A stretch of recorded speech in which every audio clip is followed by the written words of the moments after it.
Good afternoon. My name is Jean-Louis Briot. I'm the Spencer J. Buchanan Professor in the Department of Civil Engineering at Texas A&M University.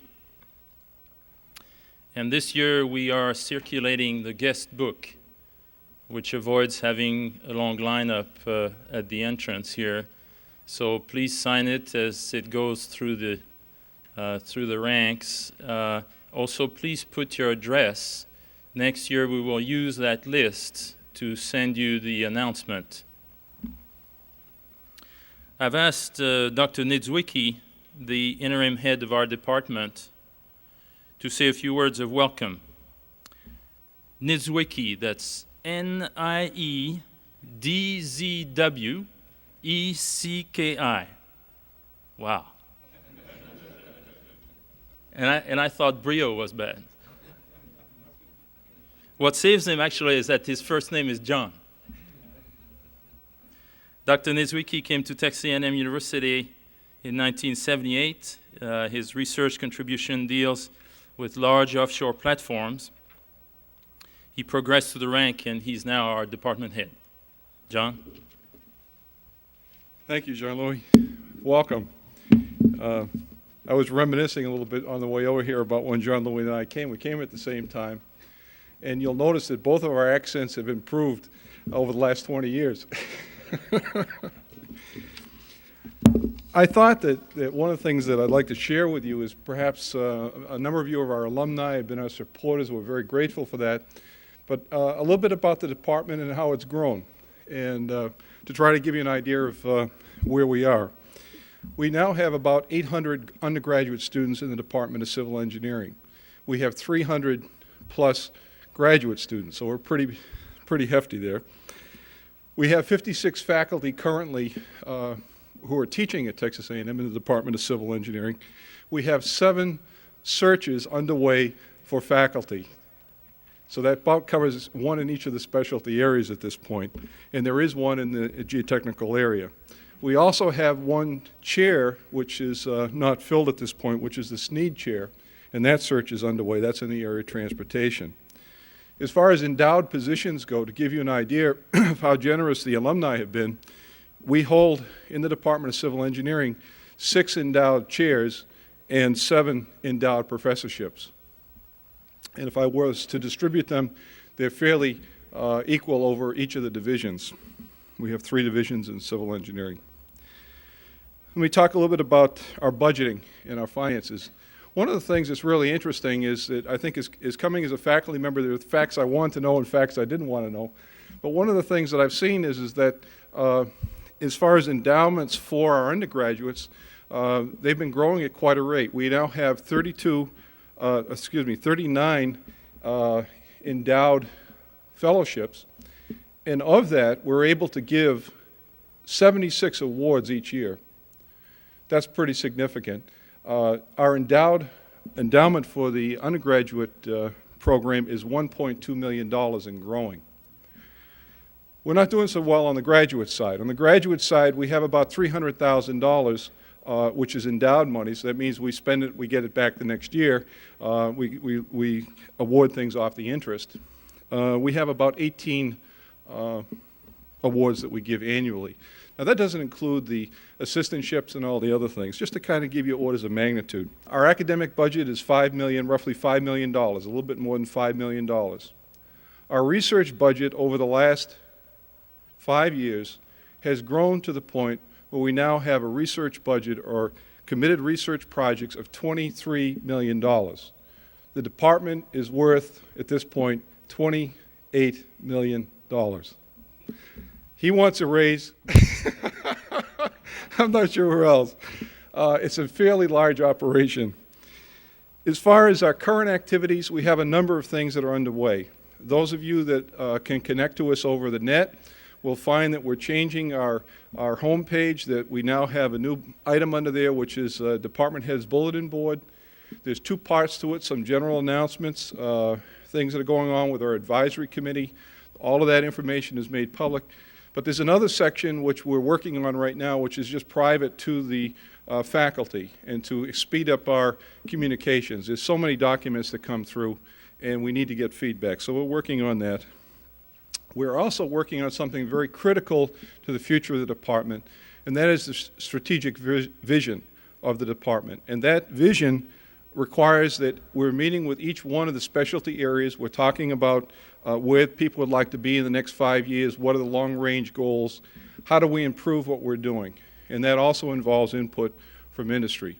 So you're all welcome to write in if you address it to Jean-Louis. Finally, the last thing I wanted to say to you is that there are areas that we are doing fundraising in. It's very important your support that you've given for this worthy professorship, and we really appreciate that.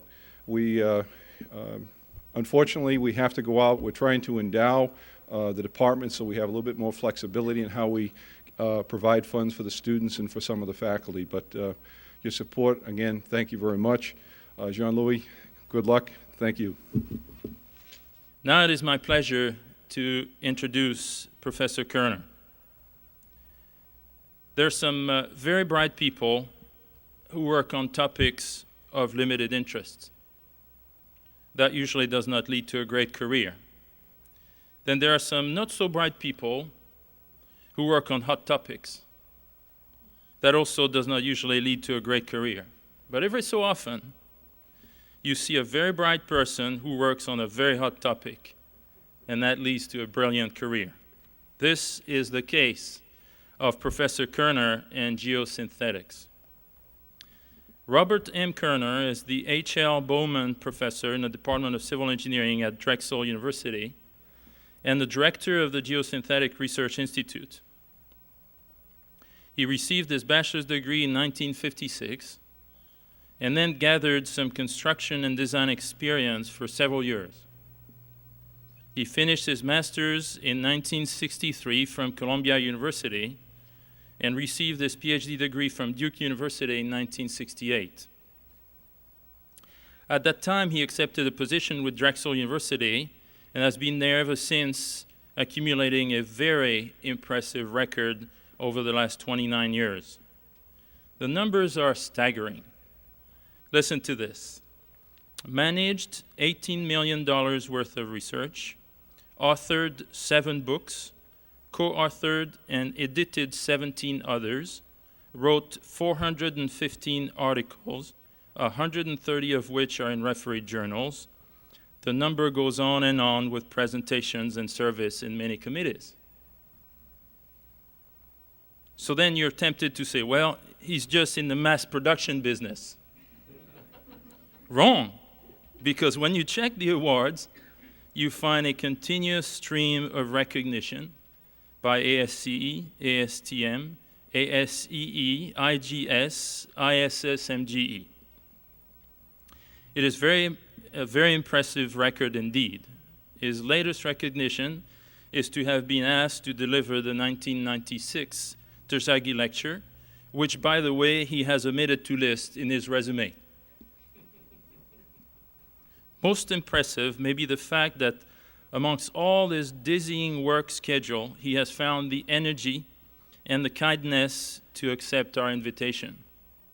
Dr. Koerner tells me that he will have the text of the lecture completed soon. To deliver the 1996 Terzaghi Lecture, let me now call on Professor Robert M. Koerner, and the M stands for, my goodness, how do you do all this? Bob?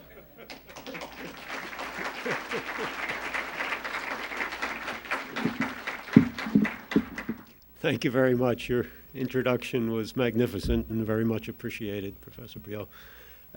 How do you do it? Well, you don't see your students often, that's one thing, and you don't see your wife too often, but at any rate, it's been a great pleasure to segue into this area of geosynthetics. It's the ultimate honor, of course, to be named the Terzaghi Lecturer, for which I thank the Geo-Institute and the Nominations Board.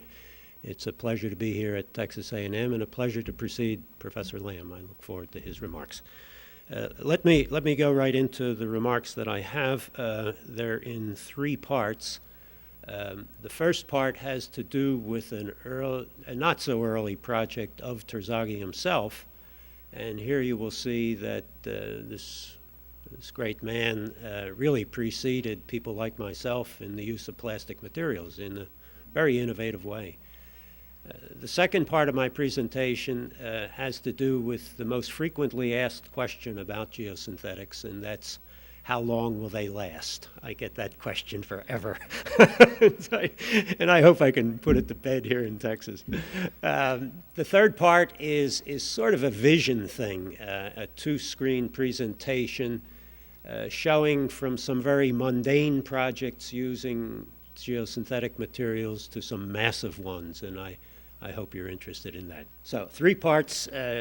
Geosynthetics and the Terzaghi Dam, which it is now named, the first part, and indeed this is an earth rock-filled dam which was owned by the British Columbia Power Authority in Western Canada.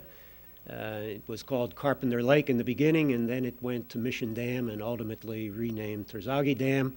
The construction in the slides I show you are the late 1950s, which while to some of us in the audience might not be too long ago, to geosynthetics was certainly in the very, very early stage.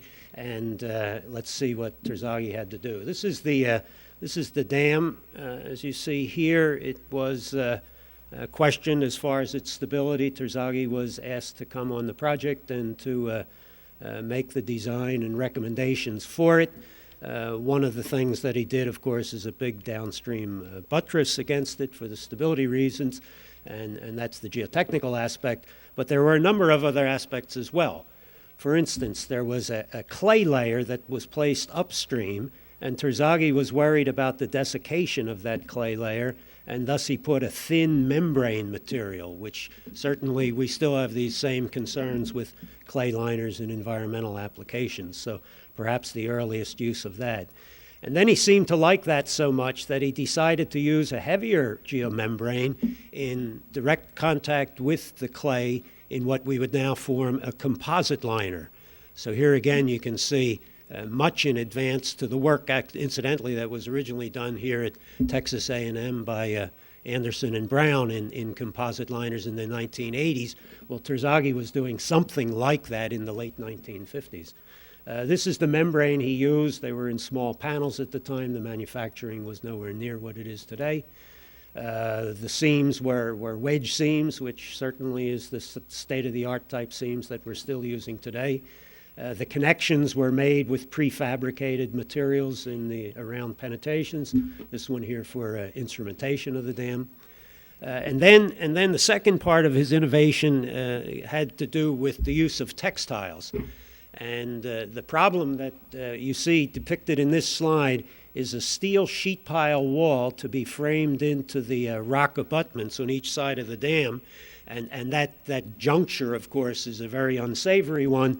And Terzaghi somehow had the idea of taking a geotextile and sewing it together and then sliding it in the space, which he tried here in the space of the Z sheeting, and then blowing it up with a high-strength grout so that the textile would deform to meet that very irregular surface, which it had to do, and even furthermore, to do a few prototypes of what it might look like, and indeed ended up with that as being the solution for the tie-ins. Here's the dam when it's virtually completed, and the firsts that went through in this job are listed on this slide. Certainly the first use of geomembranes, as we know, in those days called plastic liners. The first use of geotextiles, as we know, in those days called filter fabrics or just fabrics. So clearly this, with a number of other things, of which one I particularly like, this 8th one here, actually doing field shear tests of the membrane against the clay and in the field so that scale effects would be minimized, all are attributable to Terzaghi. My thanks to Mrs. Lacroix. That was a picture of Dr. Lacroix, incidentally, in one of those pictures, who was Terzaghi's person on the job, and the people at Woodward Clyde for giving me those slides. So I guess my first message to you is don't listen to all the things that were said in the introduction. Terzaghi and many other people had really critical roles in this field as well. So with that, the second part, and that's on lifetime prediction. There are many in the room who remember when plastics first came to us, usually in the form of toys for our children or lawn furniture or some other critical use, and by the end of the summer it was the end of the ball game, so to speak. And in the intervening years, plastics have progressed to the point where the formulations, where the resins themselves certainly are of an engineered nature, and it's up to us as civil engineers and geotechnical, geosynthetics engineers in the context of what I present to you, it's to see what this lifetime could possibly be. So with this, I'm going to select and try to convey to you the lifetime of a geomembrane, in this particular case of a high-density polyethylene geomembrane in a covered application. Now, I put all those caveats in front of you because I'm cheating you somewhat. I think I'm picking about the best material you can. So the number I arrive at will probably be an upper bound number. But nonetheless, it is realistic. It is a commercially available material which is under a landfill such as permitted by TNRCC here in Texas, and thus it is a realistic situation. But high-density polyethylene arguably is the most chemically stable and most durable material that we have for these materials. But nonetheless, let's see what we have, and let's first ask ourselves, what are the mechanisms which would cause breakdown of the material? And they're listed on this slide, and certainly number one is a heavy hitter. Ultraviolet light will not give you, I repeat, will not give you the lifetimes that I'm about to convey to you. If your application has the geosynthetic exposed, the kinds of lifetimes you can think for membranes are probably on the order of 20 years.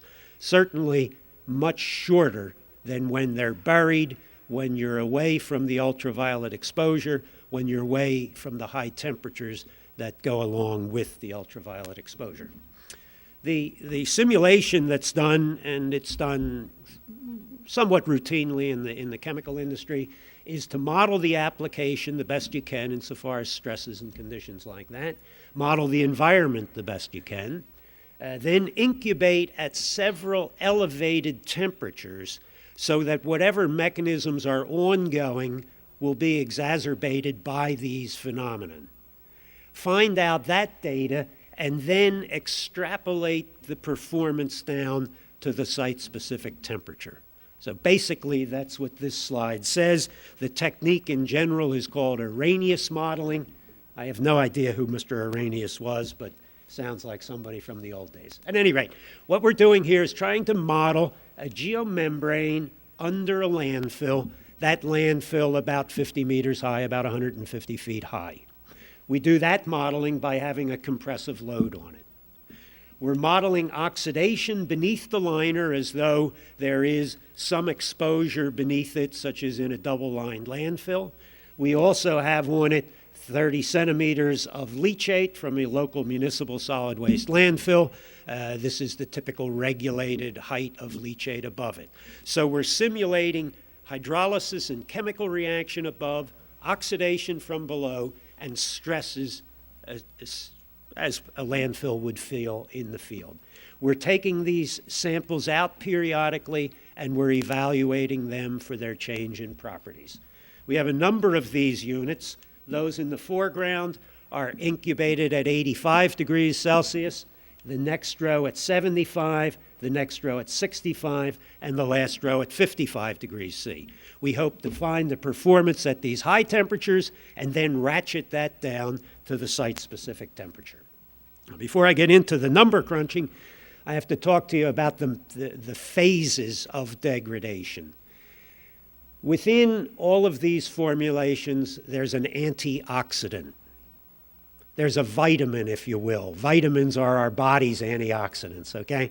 And they are formulated in the material so that oxygen, as it diffuses in, will get captured by the antioxidant and not break down the backbone, not embrittle the resin. So the first phase of this, phase A, is the depletion, the utilization of those antioxidants. Then there's a second phase, which is called the induction time, and that's the time for the properties to begin to degrade. And then finally, the third time, typically used, is the half-life of some critical property, such as elongation or modulus or strength of the material itself. So the first stage then, the antioxidant to provide this initial buffering, if you will, of the oxygen that diffuses into the polymer.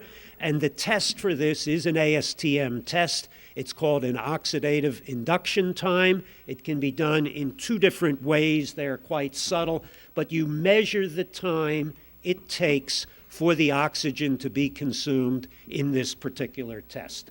So we, in these tests, removed specimens periodically over a period of 2 years, measured the OIT, and as you can see, the one at 85 degrees Celsius decreased the quickest, the one at 55 the least, the other two intermediate. Now to take these curves and work with them, we replot them on a semi-log plot. Now they're straight lines and we can get the slopes of them, and now we plot them on this Arrhenius model. The upper curve for the standard OIT, the lower one for the high pressure, both of them similar slopes, and that's the critical aspect. Well, where does real life live? Well, real life you have to find out by going in the field, because indeed at each lower temperature, the time for the depletion will become longer and longer. So we have 3 landfills being monitored for their temperature behavior of the liner, one in Pennsylvania, one in Florida, and one in California. And the thermocouples are on the bottom liner, as shown here. This is one with an extrudate on top of it. This is the readout box at that particular landfill. And this is what the data looks like for about 800 plus days. And you can see that the temperature of this liner is hovering at about 20 degrees Celsius. So that's our target temperature. We go back to the experimental data, and the time for depletion of the antioxidants, somewhat short of 200 years. Well, that's a heck of a long time than I ever thought it would be, but at any rate, that's the first stage of these materials. When formulated properly, the materials are extremely stable. Not forever. There's nothing that's forever. In Ottawa, Canada, there's a regulation that the liner has to last in perpetuity, which it sounds like an insurance adjuster wrote the specification to me. But at any rate, perpetuity is not there. Forever is not there. But certainly we're on the track to a long lifetime under a proper formulated condition. Well, the second stage is this induction time. And to get this, let me mention to you, I'm not a chemist, and as a young man, I particularly disliked chemistry. I hope I don't offend any of you. But I think I might have some brothers and sisters in the audience, since you're all civil engineers, and I don't think that was many of our #1 courses. But at any rate, there is an apparent time which takes the oxidation to diffuse and for the experimental noise to be overcome to where you can look at data. And the chemists write about this quite a bit. And I never understood it until finally a manufacturer said to me, take a milk bottle. All right, I'll take a milk bottle, Fred. He said, milk bottles are made out of high-density polyethylene, the gallon jugs that you buy in the grocery store, and no manufacturer would put antioxidants in them. They don't have to last that long. And yet, in a buried environment, they do indeed last a long time. So now the quest was to find a buried environment where I could go and get some very old milk cartons out of. And fortunately, in Cincinnati, there has been a failure of a landfill that has been a real corker of a failure. This represents 500,000 cubic meters of waste, which just slid as a mass, and the scarp here is about 180 feet deep. And before they threw me off the job, I climbed down in there, and I got a whole bunch of old milk cartons out of there. And I got a very good seat on the airplane when I went back, because I smelled very bad when I went back. But aside from that, we went and tested these. And here's the data from new versus old, and if you see yield, stress, and strain the same, modulus the same, we're starting to drop off in break stress and break strain. So within that 20, 30-year time frame, we've now gotten past the induction time, and therefore I would estimate an induction time of the order of 20 years. Third phase now any oxidation, any hydrolysis, any chemical entering the structure is decreasing the molecular weight. It's making the material more brittle. We're going to take the 50% change in property as our target time. If we go ahead and do that and plot the data, the 85 goes quickest, then the 75, 65, 55. We take the 50% reduction property and get a time. The inverse of the time is the rate. We plot that rate on the so-called Arrhenius plot, and here it is at 85, 75, 65, 55. This is inverse temperature. We project it down to the 20 degree at our field site, and if I take data from the literature and our data isn't crisp enough, I'm getting, for this particular reference, of the order of 600 years. And now if I add them all together, I have a time frame for this formulation. And as I said, arguably the best, but nonetheless approaching 1,000 years in a buried environment. That, people, is far longer than I had ever thought. When I first got into this area, I was pretty sure of two things. One, that geosynthetics were easy to place, and two, that they wouldn't last very long. Well, I had the two items right, but I had my answers backwards.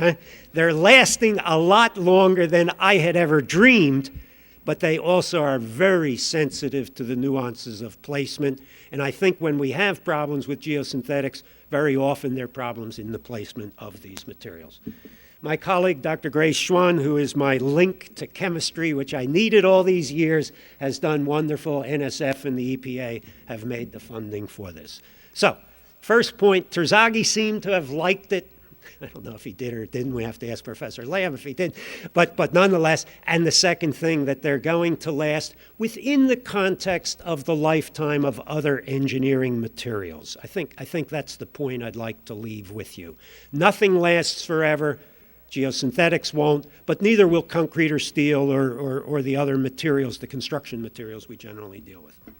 So with that then, let's go into a number of recent uses and perhaps future uses and perhaps even never uses. I ask you to sort of sit back and unloosen your tie a little bit and let me go on here and try to pull your minds into a whole bunch of disparate, different applications, and maybe some of them will be useful to you in your studies or in your practice, at least I hope they will.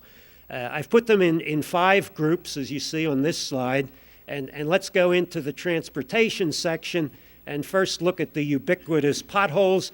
And here people, particularly Professor DeAndrea at Worcester Polytechnic, is trying to do work with wick drains to drain the material, and then geotextiles in the holes with perhaps even fiber-filled materials, something like you see on this slide. But at any rate, there are people trying to use geosynthetics for this very little but very aggravating condition, isn't it? Second thing is to look at polymer reinforcement of really everything, and there's been a lot of work done in that area, particularly with small fibrillated fibers and microgrids and things like that. And here it is being used for an athletic field to give tensile strength to the material being placed. You can see an idea here. This is data from Fugro McClelland, incidentally, who had a project showing the improvement in shear strength of the different materials they dealt with. These fibers are being used in bituminous concrete. They're being used in concrete itself, and clearly the idea of fiber-enhanced properties fits in well in this sense. Moving on to pipe rehabilitation, the sewer systems in the United States, particularly in Houston, are in very bad shape. Very bad shape, incidentally. Houston just had a big bond issue not long ago to try to remediate them, and it's the hydrogen sulfide that causes the reaction with the concrete and a tremendous number of polymer rehabilitation schemes that have come on board. The patents are run out for the original company that developed that. The type of flexible tubing that goes in the host pipe shown here. Now water inflates the pipe to the inside of the host pipe, and then hot heat is added to the water, which cross-links the polymer, giving the final material now with a very nice Manning coefficient and certainly an improved performance in that pipe. But what's new to this is to enlarge the pipe and then retrofit it. And the concept is called pipe bursting. And the idea here is now, and here is one of these pipes, obviously a deteriorated condition, and now the idea is to expand the pipe, lift up the houses and stuff above it, I guess, I don't know. But I can remember some grouting projects that went in that direction. But at any rate, the idea, and now follow it with the tubing, and certainly that's an idea where we can increase our capacity and have the nice hydraulic characteristics of these polymer materials. Let's swing then to erosion control, and indeed a major problem, and it was a pleasure to go out and see the work that's being done here at Texas A&M. This is a landfill cover which eroded through in three months, incidentally, to give you an idea how bad it can be. And the approach geosynthetics takes is rather than hard armor, now flexible armor. Whether it's buried slightly beneath the soil or not, it matters little. Indeed, extremely tall slopes can be done using these techniques. Now, the new thing to this is to juxtapose that slide with the concept of soil nailing. Now take nails, and instead of a lightweight erosion material, use something a little more robust. So now you have not only the nails penetrating the potential failure surface, but also the compression that the net gives on the surface. And this is the type of net that's given. You can see it's gathered in a reinforced area, and here it is being deployed in the ground. And the latest aspect to that is explosive movement, actually pulling of the nails into the ground. So geosynthetics being part now of a system and not used in and of itself. So a number of just different transportation kinds of things, which I hope you find are interesting. Well, let's get into the geotechnical areas. And slopes and revetments certainly are a way of going and have been used in use of geosynthetics. Here you can see a slope that appears to be about 1-on-1. And certainly a lot of these slopes now can get quite steep. And here is a slope in Jean-Louis' former country there, or birthplace. This is in France. This is not a wall. This is a slope, a reinforced slope. And it's interesting to me in academic life, is this slope stability or is this lateral earth pressure? And do those two concepts now come together? Whereas in the teaching of geotechnical engineering, they've been sort of separate areas, never to come together.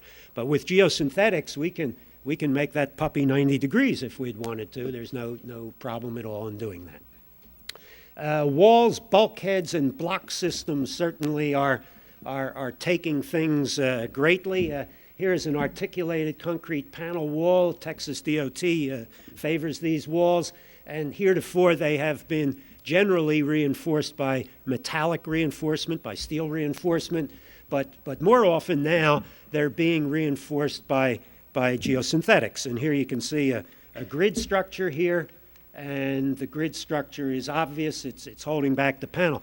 What's not so obvious, people, is the kind of backfill that you can use with geosynthetics.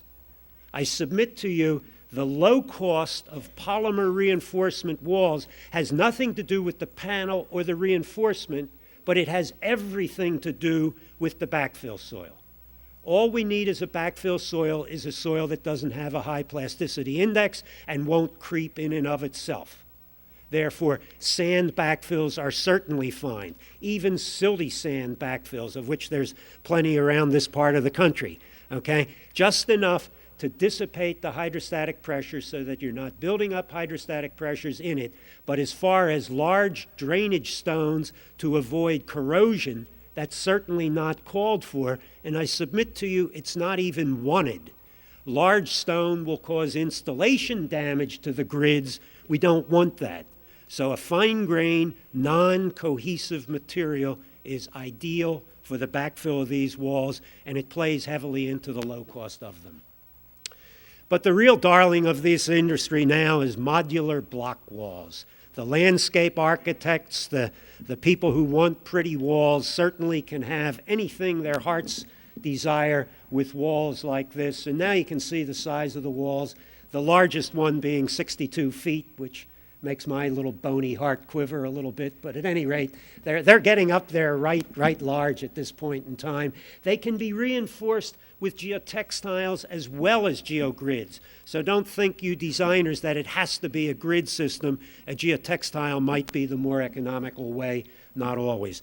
The new kit, as far as this is concerned, is to use the inclusion for a carrier for some other kinds of things. Geosynthetics have been used for base reinforcement, here shown diagrammatically over pile caps.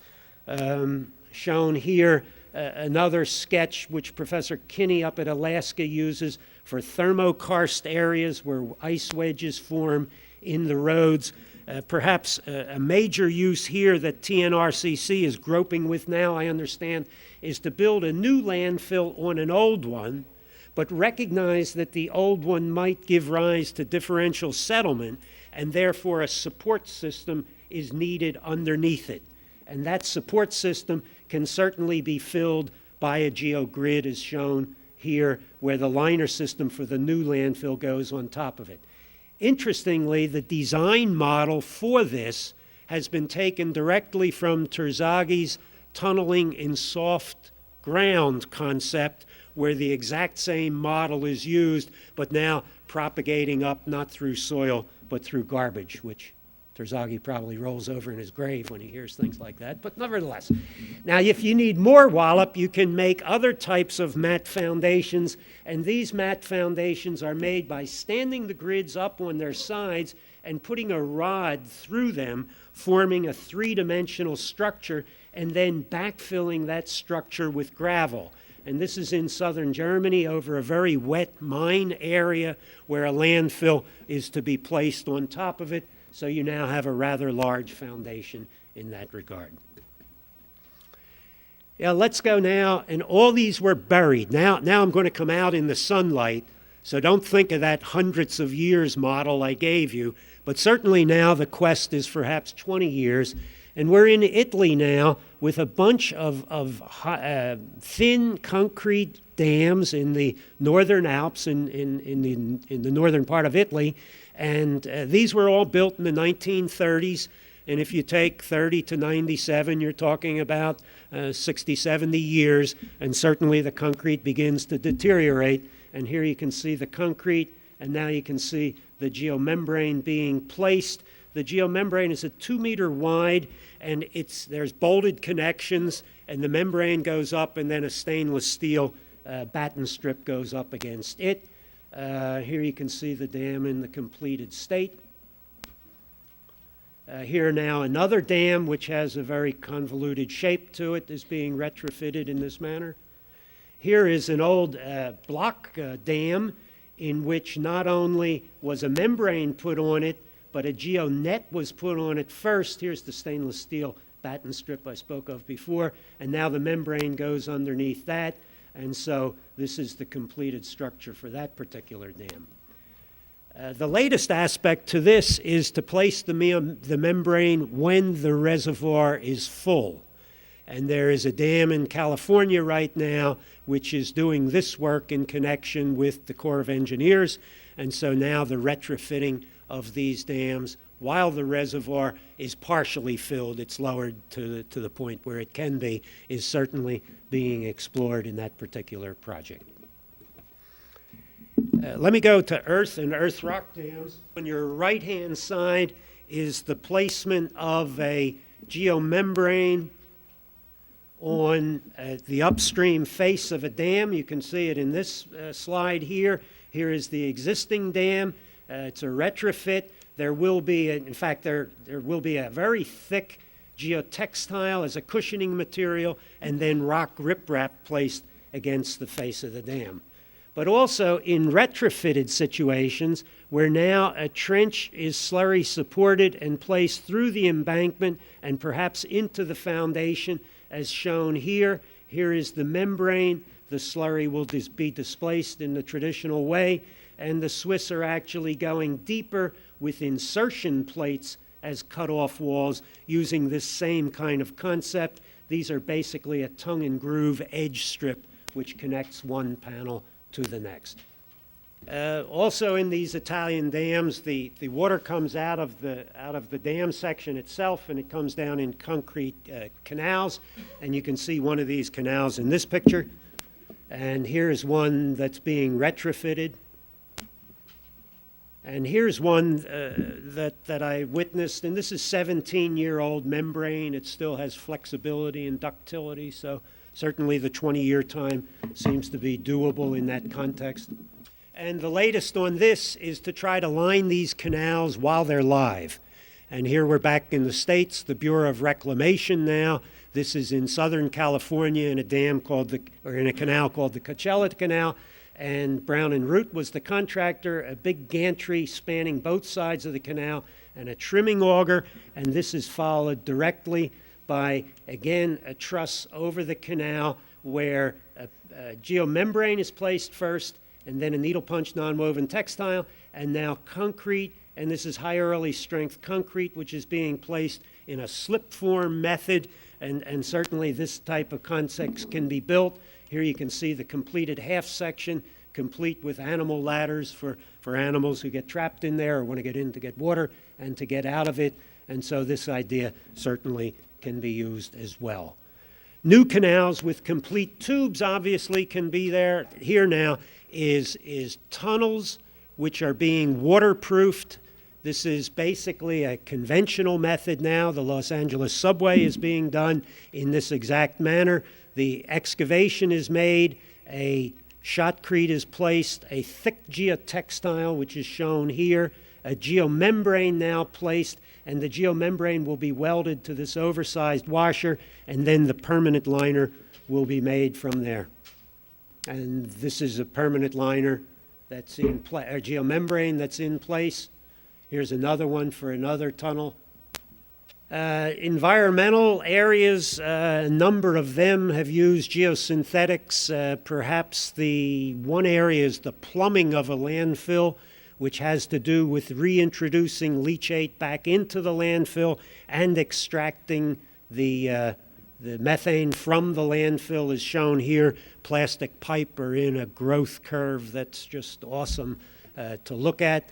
If you combine that leachate recycling with systematic landfill mining, you can end up making a site last indefinitely if it's properly planned out. And this is the scheme that the Japanese are considering, since land is at such a scarcity that they would have one site for each prefecture, each state in Japan, and by the time they got around to H, A would be ready to mine.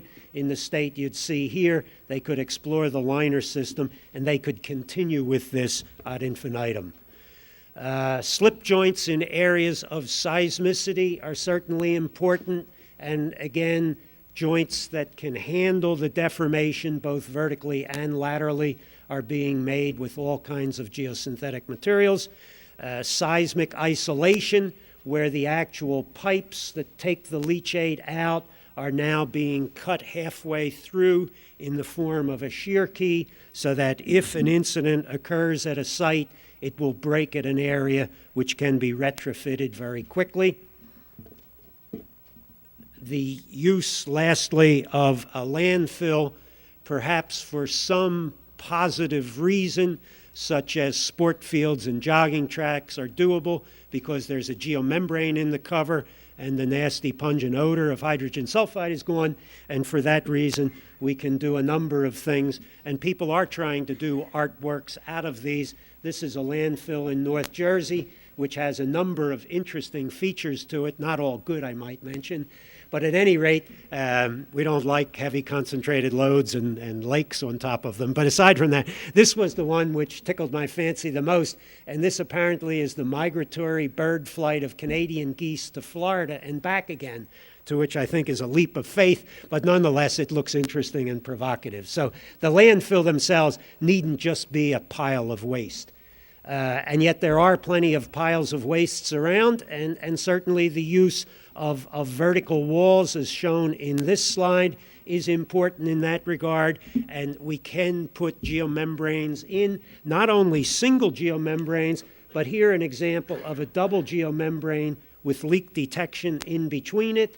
And there was a large test fill in Virginia done some years ago, which certainly worked that out. And the latest of this by Professor Brondel, who I think is probably the fourth Terzaghi chair at Vienna, has come up with an idea of having a double wall and an area in between it that's isolated. So not only can the leakage be monitored, it can be detected as to the approximate area of where it is. And this is the type of paneling that's used for that particular work. We've mentioned that you can build a top and you can build the sides. A very pressing need is, can you build a bottom to an existing landfill? And I guess the answer is yes, but the other part of it is not inexpensively. And so I'll show you work that Professor Gaber at West Virginia University is doing, and this is with longwall mining, a direct takeoff of the coal mining industry, in which they're trying to put floors under some Department of Energy radioactive waste piles with these types of longwall mining pieces of equipment. And this is a drawing from Professor Gaber, who is doing that kind of work. So perhaps even the bottom can get underneath there. How about large bags now? And certainly large bags can fit in of tremendous size, where we have the bottom, sides, and top contained. And in that context, we can get into floating water bags, and certainly they can be huge and can be done for some nice humanitarian needs. This is a concept drawing for the city of San Diego, who wanted enough water floated down the Pacific Ocean from Canada in the Northwest to take care of the city uses for 6 months. So the bag for a city as large as San Diego has to be a real corker of a bag, 200 feet by 500 feet by 60 feet, but it's eminently doable, but a leak represents a real challenge, doesn't it? The largest bag I could find, okay, was this, to give you an idea of how large these bags can be prefabricated. But it's an interesting mental experience, if for nothing else. The dredging industry is utilizing geosynthetics greatly. Jack Fowler, formerly of the Corps of Engineers, and some of the manufacturers are doing great work. And what they're doing is taking a bottom dump barge and lining it with a geotextile, as shown here. Then they take the dredged material and drop that in it, and then fold the geotextile over top of it, move the barge to the area they want, and then drop this sausage out of the bottom of the barge to wherever the disposal site is. Well, let's take that idea and run with it a little bit and say, geez, if you do that, can you not make a layering of these dropped bags? And I don't have any pictures, but certainly we can make these things in layers, as shown here. But now with this idea, let's take 2 of these and then find more disposal area for the contaminated soil, and possibly even put over a roof over top of it to really entomb it. So there's a lot of things that you can do subterranean with this concept in, I think, very clever and innovative ways. And here's something like that, the closest thing I could find to it. With that, could we even make a subwater habitated space? And, well, I guess there's people who have thought about that. I sure wouldn't want to live down there, but besides that, the idea that you could have something like that is possibly doable. Certainly the armoring of lifelines has been done in this way with grout-filled tubes and what have you for a number of years now. And lastly, the area of aquaculture, and certainly in Southeast Asia, there's a tremendous amount of aquaculture going on. The key from a geosynthetics perspective is the geomembrane. And the reason I say that is because now you have a completely controlled environment as far as the nutrition for the product that you're trying to grow in there, as well as the cleanliness of the water and systems that are there. And normally, I wouldn't have shown a project like this because it's plain vanilla, so to speak. It's digging a hole and lining it with a geomembrane, in this particular case for shrimp farming. But what the interesting thing is the scale to which the Indonesians have taken this particular practice. If one pond is good, each of these are about 2 hectares, incidentally, about 4 acres. If one's good, well, then a bunch of them are better. And if a bunch of them are good, how about a whole bunch of them? And if a whole bunch of them are good, how about a moose full of them? And here you have the land farming of fish of the future without any question, and I think it's just undeniable where this technology is going, thanks in some part to the geomembrane for the controlled conditions of it. Other neat stuff which I couldn't package so well are treated geosynthetics. And here you see a fungicide on a geotextile next to a highway with the idea of not having growth so that the highway maintenance people can handle that in an efficient way. And indeed, here is the slide where you see that handles that. So biocide and fungicide treated geosynthetics certainly have a role. The idea of using a geosynthetic sport field, but now with yielding geosprings so that the torque applied on the surface is compensated by the structure is possible. And there's work that's going on in that area with either fiber reinforced subgrades or 3-dimensional nylon spring type systems which are used in there. And there are sports medical people who are putting accelerometers on soccer players' knees and ankles to try to tune the system in that regard. Longwall mining, which is a practice that's used the world over but results in ground subsidence, is now being helped by the use of geotextiles, where the backfill, the excess material, is placed in back of the working face. And this is being done in South Africa. Here you can see one of these filled tubes and another tube that's getting ready to be filled so that you're left with a support system behind it. And then the last one, I've gone back to Austria, which is Terzagi's birthplace, and Rainer Masaryk, who is an Austrian now in Sweden, I believe, but is working with the idea of a high-strength geogrid netting which is tied to support systems, and when the avalanche stresses the net to great extent, an alarm signal goes out and it tries to protect the people who live in these little villages. And here are these systems in the spring of the year, and here it is in the winter time of the year. So the idea that geosynthetics is truly a worldwide kind of material at this point in time and can handle an awful lot of these applications. So I must thank for this third part the GRI Consortium of Organizations, which keeps us going, and they've been a pleasure and fun and a challenge to work through. So with that, my very best wishes to you in your use of geosynthetics. I leave you with the points that are shown on this slide, that geosynthetics indeed are durable. So the fiction that these things are going to go away with a whisper is certainly very false. Certainly the times of engineering lifetime of other types of materials we deal with is certainly there. I say in this next bullet that the design and testing is reasonable, and I thought a lot about putting that word there. It certainly isn't as crisp as with slope stability and some of our traditional geotechnical kinds of things, but it's coming along. Most of this is taking a model from an existing technology, quite often geotechnical, if not hydraulics, if not environmental, and modifying it for the inclusion of the geosynthetics.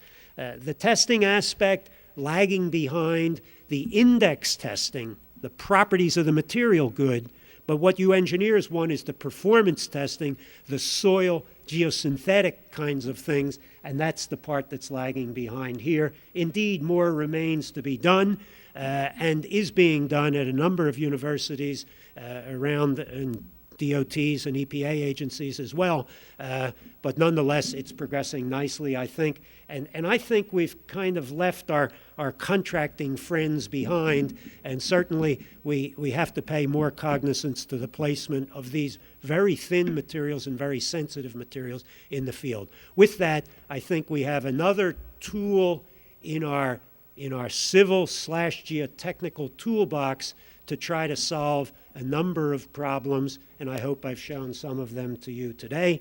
So thank you very much for your attention, and thank you for the invitation.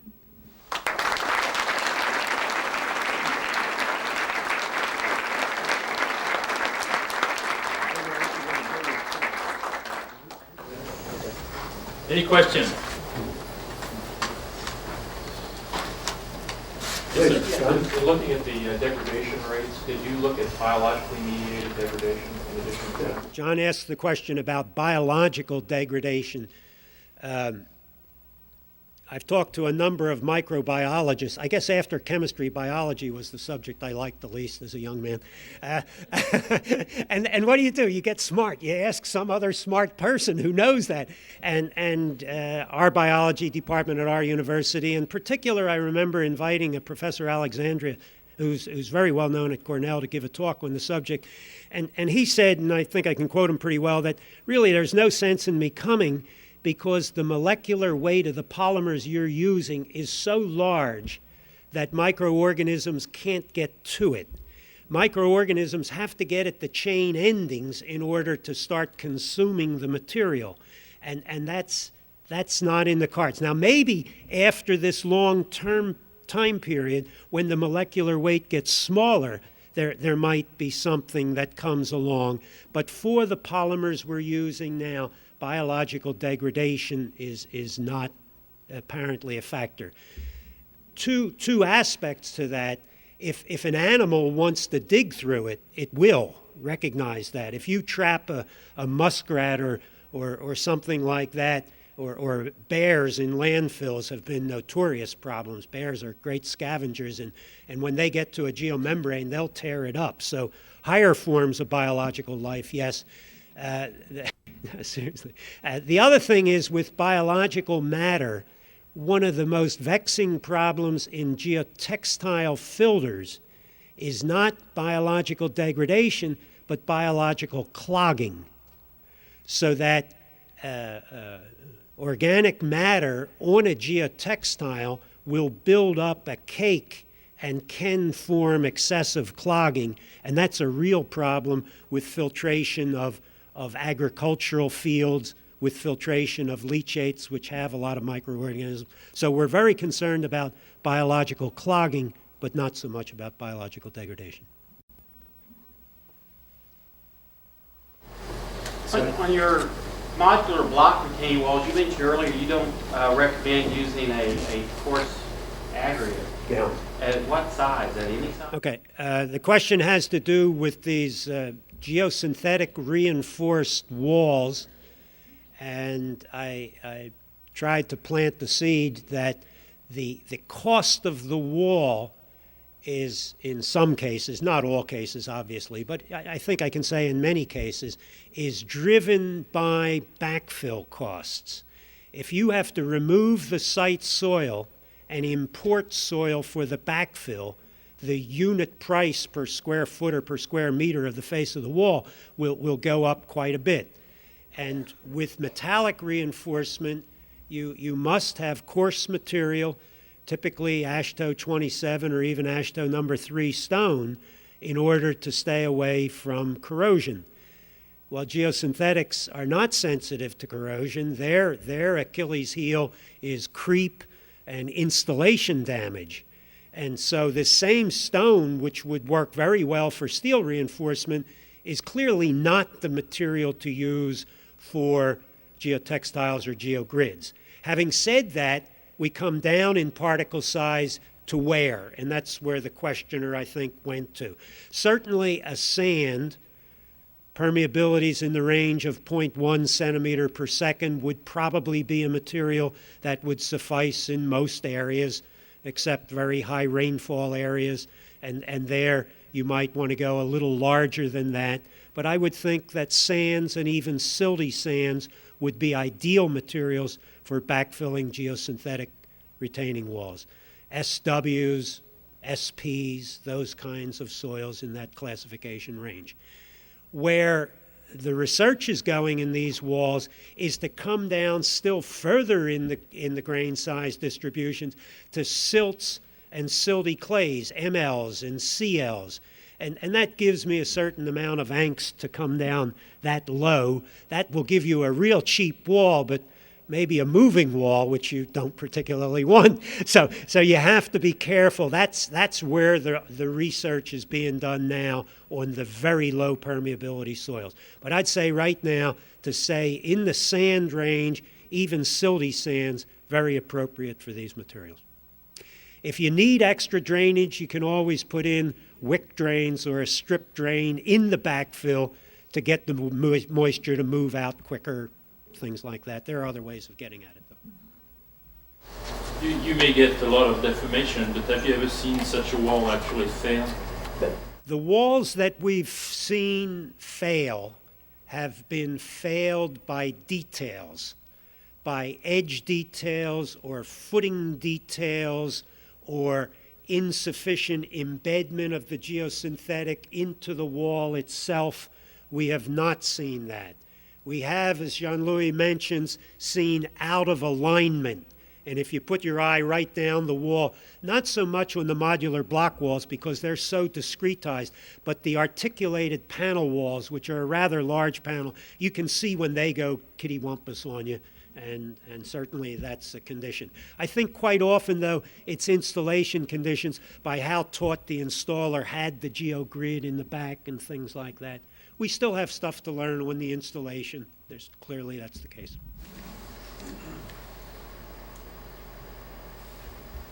Are all countries using geotextiles equally, or looking at question worldwide? Clearly, the European countries, France, Holland,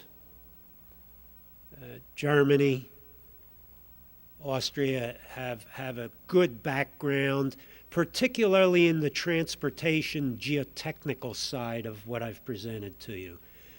I think the U.S., Canada certainly leading in geosynthetics use in waste containment. But certainly both of those groups of countries have full knowledge of what we're talking about. The particular growth areas for geosynthetics are Asia, which is moving strongly in this area, certainly a good polymer awareness, and that's what you need to make the products. There has to be a manufacturing base to get to first base, and after that, people like us can run with it. Huh? And certainly the Asians have that. A little bit behind, but certainly very interested in this technology are all the Latin American countries, particularly Chile and Brazil. So that's coming on. Economically, in Africa, just mentally going around the world, South Africans certainly very attuned to this technology. The rest of Africa, of course, it's a technology which needs an industrial base, and without the industrial base, you can't do it because the export gets too expensive for it.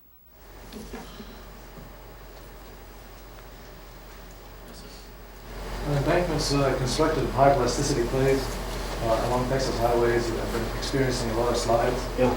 And given the fact that these embankments are constructed during construction, they're very stable.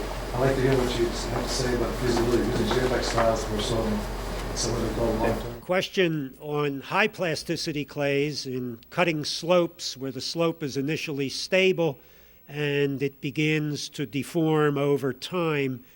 could geosynthetics possibly help this situation? And I suspect the key to the deformation is moisture. And if you follow me mentally, the key then would be to either keep the moisture out of the soil or to transmit it through the soil. And the thing I would try in that case is to use relatively thick needle punch nonwoven geotextiles, A, as reinforcement, but B, as a transmissivity vehicle so that the water can move out of the system. And the question remains, at what spacing would you have to put these layers of geotextile? I'm sure if you could get them tight enough, it would be a technical fix. I don't know how the economics would come out of it. But clearly for these high plasticity clays, which are deformable, the problem is the moisture in them. Here now we have a moisture transmissivity vehicle and at the same time a reinforcement material. I think that's the way I would look at it. Question? Geotextiles, can you pre-stress the material? Can you pre-stress geotextile? That's a good question. A lot of geosynthetics manufacturers have promoted the use of geotextiles and geogrids as an aid to bearing capacity. And I've always been troubled about that because these are relatively lightweight materials, and if you build a structure on them, they will deform with the soil. Unless you get up high on the stress-strain curve. But how do you get up high on the stress-strain curve, and this is where the question comes, without pre-stressing the material? And there have been a lot of attempts, to my knowledge, all unsuccessful, at pre-stressing geotextiles and geogrids. Number one, you need a big frame to do that with, okay? And so the frame itself has to be, costed out and put into the total equation. And that usually is enough to kill the project. We have tried a few other things. One, to put a geotextile across the roadway which had a pre-cut trench along the longitudinal section, with the idea that as the stone came, the stone would force the geotextile into the trench and in situ pre-stress the material, which I thought was very clever until we dug it up and we found out that the geotextile ripped on both sides of the trench and never pre-stressed. So there was too much friction built up as it went out horizontally. But if you can think of a way to pre-stress it, you're on the right track, and I think you have a ready market for it, but we haven't found it yet. There was another question. I was just going to ask about your reference to needle punch geotextile. Is that desirable from economics compared to the woven fabrics? What is Yeah, people ask often the point and counterpoint of woven versus non-woven geotextiles, and I try to dodge the bullet because I get in trouble whatever I say. And basically, I'd like the design to speak for itself. If you want it for a filter, you're going to design a certain permeability and a certain retention size. And if you get into coarse materials, you'll probably end up with a woven geotextiles. The finer side, you'll end up with a non-woven geotextile. But let the numbers do your talking and don't preordain what the manufactured product should look like. Just with reinforcement, whether it's a geotextile or a geogrid or a high-density polyethylene geogrid or a polyester geogrid, to you as engineers and to me as a researcher, it doesn't matter. Okay, let the numbers do the talking, what tensile strength, what creep properties, and then you'll get the right product. Now, if you're a manufacturer, of course, it means a whole heck of a lot. But I presume the question comes from an engineering sense, and kind of, if by designing by function, the numbers will lead you to the material that's obvious for the application. Let me ask one last question, maybe. What about plastic anchors, to get around all this problem with? Yeah. The plastic anchors is the question to get away from corrosion, tie downs for dams, all kind of high-strength materials. The polymers I'm talking to you about here today are, I wish we weren't taped right now, I guess they're characterized by El Cheapo fabrics. The polymers are the mass-produced, plain vanilla, polyethylene, polypropylene, polyester kinds of materials. As a result, it's quantity, it's low cost.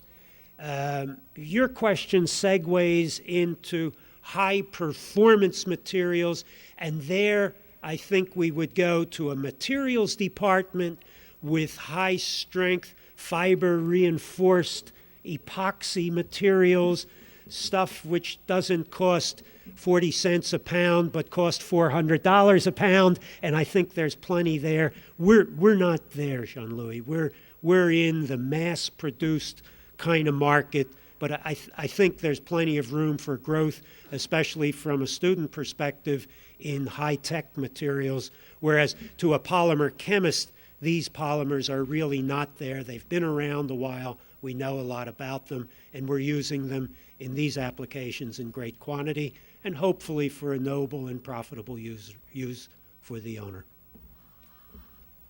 Well, thank you very much, Bob, for a fascinating lecture, and I enjoyed it tremendously, as I'm sure everybody did. Thank you. We wish to thank you. There is a time.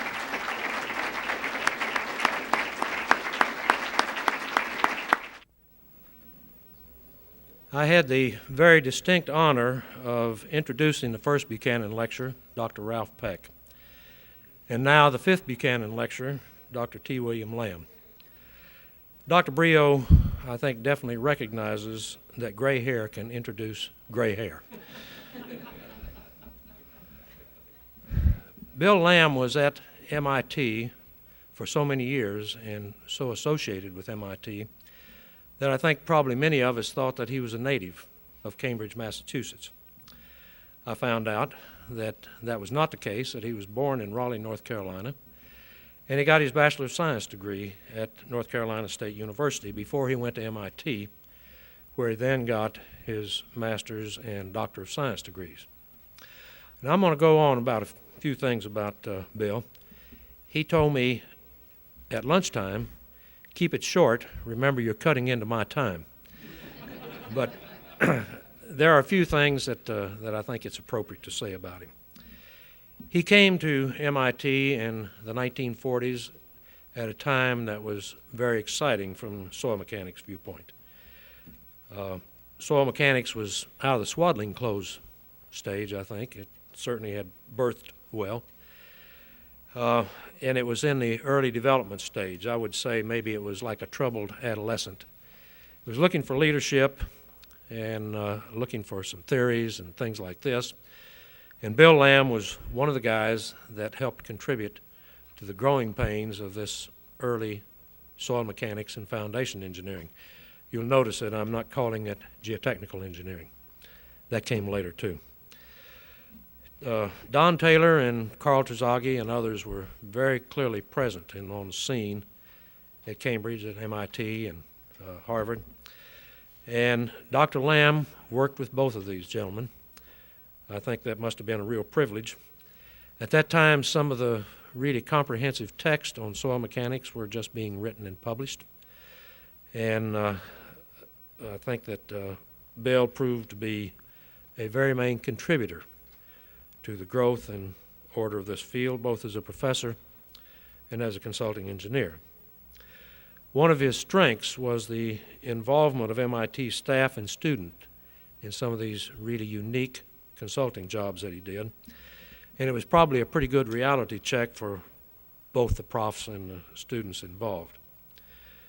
His consulting work ranged from the Aswan High Dam, which he did some work for Carl Terzaghi there, to tieback walls, to Lock and Dam 26 on the Mississippi River, and just a whole range of things. It looks like he did consulting work in just about every phase of geotechnical engineering that you can imagine. His contributions to soil mechanics have won him many honors, a lot more than I can recite. He's a member of the National Academy of Engineers. He has been both a Terzaghi Lecture and a Rankin Lecture. He has received the ASCE Norman Medal, the Terzaghi Award, and a whole host of other awards that I think place him right at the top of the field. Bill Lambe knew Spencer Buchanan. They knew each other. I'm going to let him tell you how that association began. Spencer, I think, was very cognizant of Bill's strengths and his contributions. He always liked to talk about the history of soil mechanics, and I spent many late nights in the office as he talked about Terzaghi and Glennon Gilboy and many of the other early people in the field. But he also talked about a few of the young lines, and one of the guys that he really talked a lot about was Bill Lambe. Another one was a fellow named Ted Van Zelt, I believe his name was. Ted was the president of Soil Test. And I always liked the fact that when Spencer needed some equipment, he always placed a social call to Ted. And then when it was over with, he went ahead and ordered the equipment, not from the order desk, but directly from the president of the company. And usually it was like a CBR mold or a compaction hammer. We didn't have much money for equipment at that time, but he ordered it from the president, by gosh, not from anyone else. I don't know if Spencer called Dr. Lambe for advice, but I'm willing to bet that he did. When I left Texas A&M in 1952, at least for the first time, Spencer encouraged me to buy a book to take with me out in the world, and it was called Soil Mechanics, or Soil Testing for Engineers.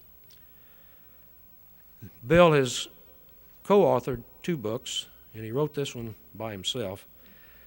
I think I paid either $5 or $10 for the book. It was the best bargain in textbooks that I've ever seen. As a matter of fact, I brought it today, Bill. It's pretty well used. It's got a little soil residue up here. You can tell it's been around.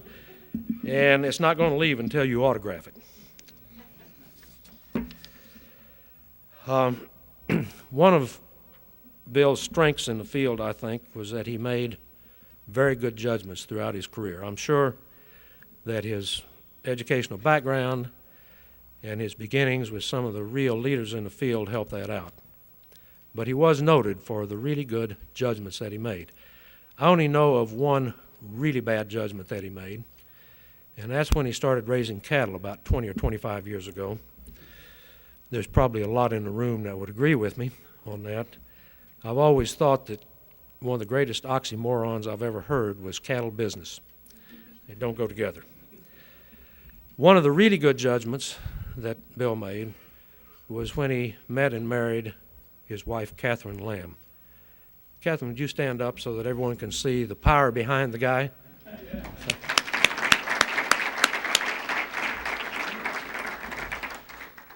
Bill, it looks to me like Bill has always had a little smile on his face, and when I met Catherine today, I think I figured out why he's got that smile on his face.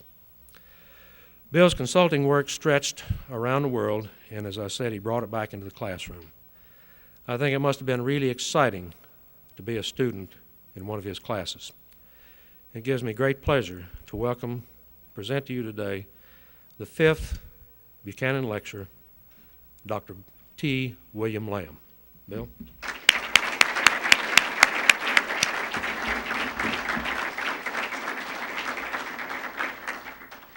Thank you very much.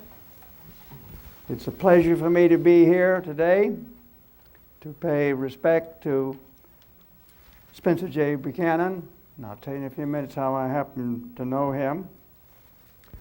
In the first Buchanan Lecture, Ralph Peck told you something about the birth of soil mechanics. I have an engineer's plot of history. Starting in 1920, Terzaghi came to MIT in 1925.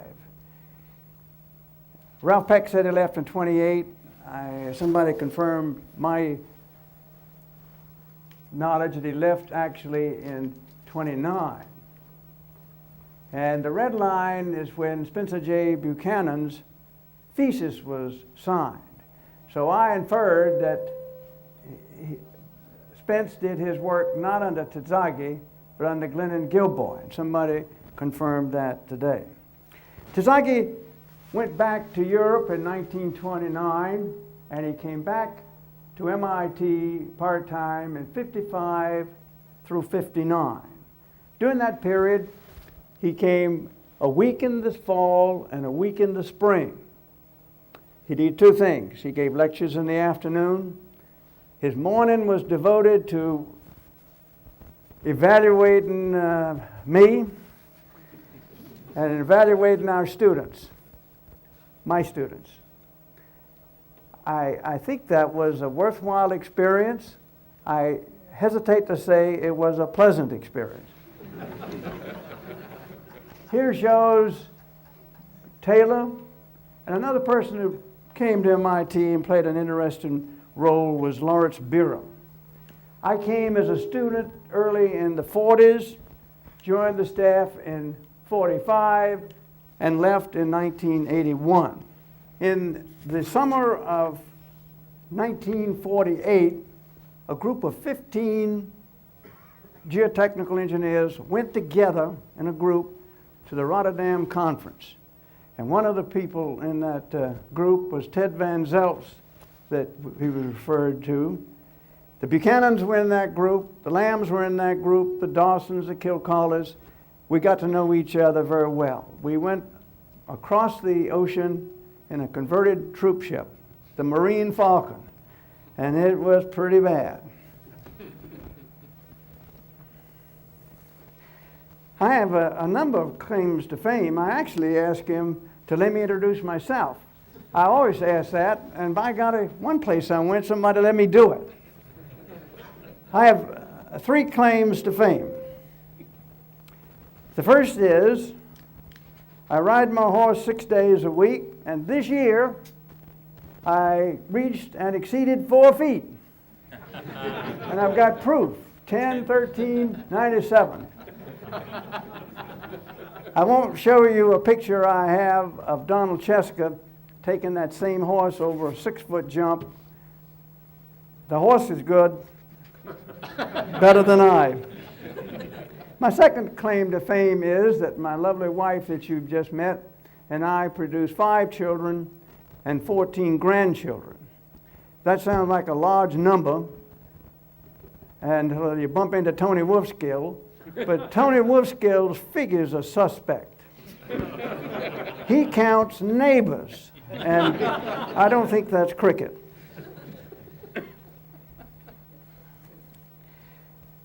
I have concentrated on slope stability problems, especially during the last 40 years, and I've counted up 60 slopes that were malfunctioning, either had failed or were in danger of failing. And my lecture today is based on 2 things. One, the lessons I've learned from investigating these 60 slopes, and the other is the fundamentals.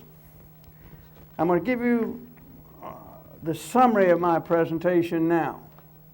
That's so you will know what's coming, you can get prepared for it, or if you want to rest your eyes like Tony says he does, you can go to sleep and you will have gotten your money's worth. The first point I want to make is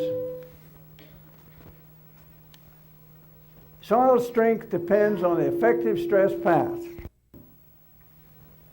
I'm going to prove that to you. You must accept that. That's an experimental fact. To determine the strength which is appropriate for stability analysis, all you got to do is run a test along the field effective stress path. You're going to find today that my message is very simple. That's it. But you're also going to find that my message is not comforting. I'm going to show you that most stability analyses done today are nonsense. All you got to do is take in the laboratory or field a sample to this initial normal effective stress, shear stress, and carry it along the field effective stress path. I put here all in parentheses, but let me say that nearly all shear failures in geotechnical engineering involve a reduction in effective stress. This is the path that causes the trouble. a decrease in effective stress. That decrease can arise from one or two things. One, from a reduction in total normal stress, either from an excavation or drawdown. And I will show you examples of both of these. But nearly always it's this one. The problem in soil slope stability is pore pressure. Pore pressure. And to do as conventional analyses do, assume a vertical effective stress path to failure, usually overestimates the strength and thus the factor of safety. That's the summary. Now, most of these cases I'm going to talk about, some other engineer was the culprit. So to set the record straight, let me tell you that the first case was my own. I was in charge of the design, supervision of construction, and for surveillance. This is a small dam in the foothills of the Andes, the Cibarua Dam. We designed it in the late 40s, early 50s. We built it. 5 years after construction, we had a slide in the left abutment. 5 years later, we had a slide in the east abutment. We've written papers on both of these slides. Tony Wolfskill helped me on this one here. I remember when Terzaghi was giving a lecture at MIT, some brash student stood up and he says, "Professor Terzaghi, 2 years ago, you told us exactly the opposite of what you're telling us today." Terzaghi with those flashing black eyes, I don't know if they were black or not, but they always looked black to me. With those black eyes, he looked at him and he says, "Young man, don't you think I've learned something in 2 years?" I learned something on that dam. I have not made that error again. Both of these slides occurred because of the buildup of pore water pressure. Unbeknownst to me, and I was too inexperienced to think about it, these hills here are the Andes, and that was feeding water, pore pressures. This one occurred because the contractor had left out the downstream drain. Water came from the reservoir, built up the pore pressures, and away the soil went. So when I criticize engineers, let me tell you, I made the first one. I told you my message is going to be very simple. In a stability analysis, we get a given geometry and we determine the factor of safety is the average shear strength along that geometry divided by the average shear stress. Factor of safety is strength over stress. We've made attempts to go beyond factor of safety and express level of stability in terms of risk. Here's a rough and dirty plot, which I won't give anybody, which relates factor of safety to annual risk. Depending on the quality of engineering, I hope that's too small for you to read. And you take the probability of failure. Everybody works with a factor of safety of 1.5, trying to find out why. And for certain best engineering, you get an annual risk about 10 to the minus 6.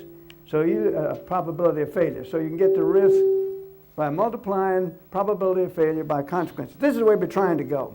But if you do go into risk, you still got to do a factor of safety determination. Okay, let's go back to the factor of safety determination. Factor of safety is strength over stress. Average shear strength over average shear stress. Shear stress is trivial. Don't believe what you read. You can get that from a chart. Taylor's chart will give it to you. You can get it from ordinary slices. Don't believe what you read in the Lambe Whitman on that. We're doing a rewrite and we're going to be sure that's changed. And I've got an adjustment for ordinary slices, a very simple one, length of arc divided by the length of chord, which will make it give you the correct normal stress. You can use Spencer anything you want, but getting the shear stress is trivial. Of all the failures I've seen, nobody's made a big error on getting the shear stress. Forget that. The problem is there. I've already told you to get the strength, you just run a test along the field effective stress path. Strength is a function of this effective stress, which is the total stress minus the pore pressure, and that's the problem. Pore pressure. Okay, I'm going to start with direct shear test on dry sand. Simplest test we can imagine. We plot along here effective stress. It's a dry sand, there's no pore pressure, and shear stress here. We're going to run a test in which we hold this stress constant and build up this stress. Did I say that was direct shear? No, this is a triaxial. We're building up this. At failure, we got this Q, or this shear stress. This is certainly more convenient to work with P's and Q's if you're a lab man. But if you're solving real problems, you really need to work here. The effective stress path for this drain test is this line or this line, depending on whether you're working with P's and Q's or tars and sigma. And I'm going to work mostly with this. I have one plot where I've got P's and Q's. Okay, here's my direct shear test. Got a direct shear test on dry sand. I'm going to run 3 tests. The first test, I'm going to start here with this normal stress. I'm going to build up the normal stress and the shear stress to failure. I call that F sub L. I'm going to run a direct shear test starting at this point, and I'm going to lower the normal stress, increase the shear stress, and go along this unloading path to FU. 2 things I want you to see. First is the strength is a function of this effective stress to path to failure. This path will yield a higher strength than this path. This is the one that the lab man likes to run. It's the most convenient, and this is used in stability analyses, and I can't imagine a field case where that's applicable, but it takes a good imagination. I'll show you a possibility. It almost never occurs. Okay, the 2 things I want you to note is that the strength is a function of this effective stress path to failure. That's an experimental fact. I think everybody accepts that. Note that the loading strength is nearly always greater than the unloading. Now I'm going to do the same thing with a saturated clay. I'm going to take 3 samples to the exact same state of stress right here. I'm going to load one to failure along the conventional triaxial test along here. And I define the angle between the total stress path and the horizontal as omega. And that's the angle between the total stress path and the horizontal. In the standard direct shear test, that's 45 degrees. Remember 45 degrees. This is the strength on this soil for omega 45. The strength, 0.69. I run another test in which I use an omega of 135. 135 goes back this way. And there's a reason I pick 135, which you'll see later. The strength is 0.39. Then I'm going to take one to failure with a horizontal stress path building up pore pressure. This is the one that we're going to find causes the most trouble in the field. This is the one we ought to be running. If we run this one, it may make our souls feel good, but it is of very little use. Let me also point out, in the last 20-some years, all my investigations have been done on real projects. I don't have good doctorate students. I wanted to tell you one of my claims to fame is I've had some awful good students. I've had 13 students that are members of the Academy of Engineering. I don't think any other professor can say that. I say that, then I have to tell you that's a little bit of fudge. One of my students was doing a thesis under me on permeability. He came in one day, he said, "Professor, I'm interested in this subject and you've inspired me. I'm switching to geology." He switched to geology. This is Bill Brace, and became a well-known geologist. He's now a member of the National Academy of Sciences. He's the 13th one. Some of them are perfectly legitimate, like Jim Mitchell that you had here. He was a doctorate student of mine. Chuck Ladd. Now this plot I want to leave up here a while, and I hope I can explain to you this plot. This plot is laboratory data collected on field projects.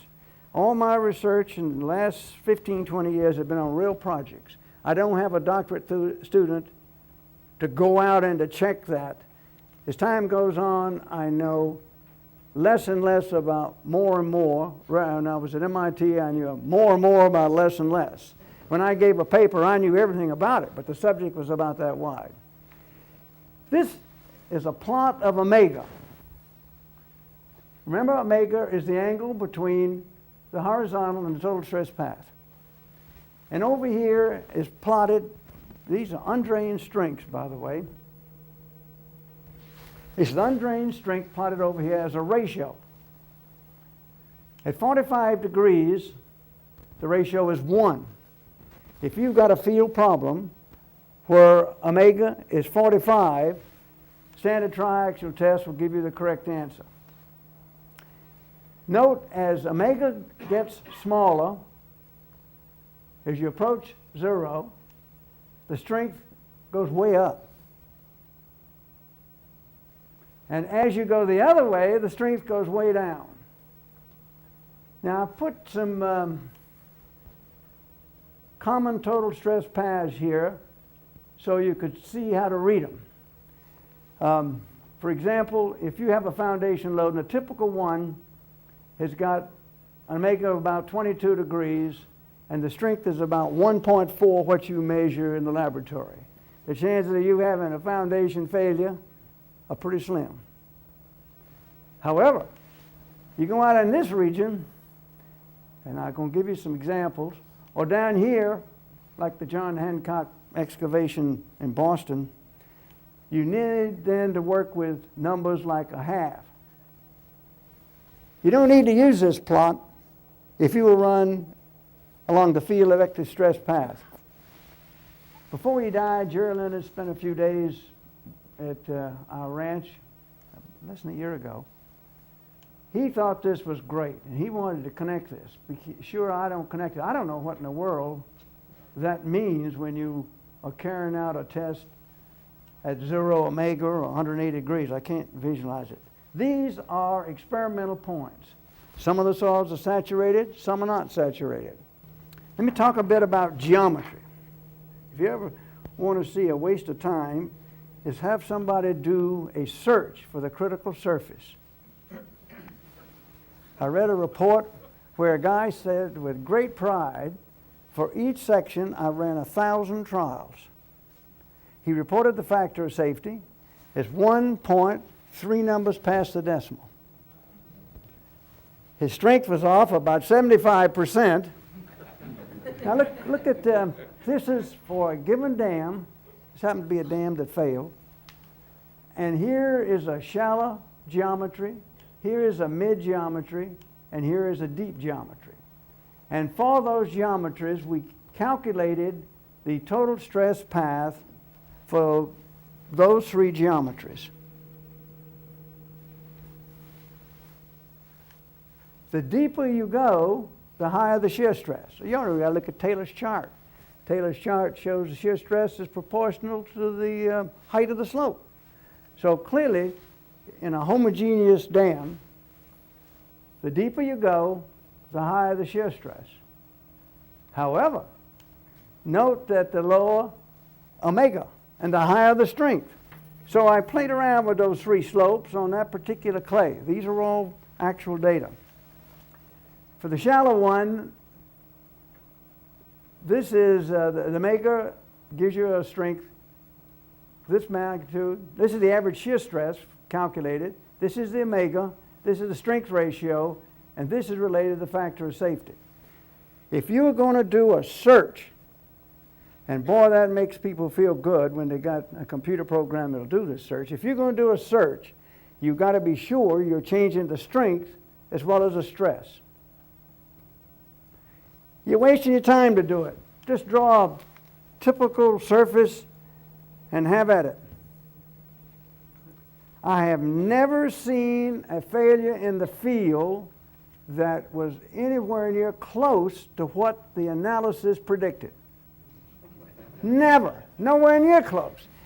Go back to Tezagi's old statement that the failure surface is always determined by, he called it minor geological detail.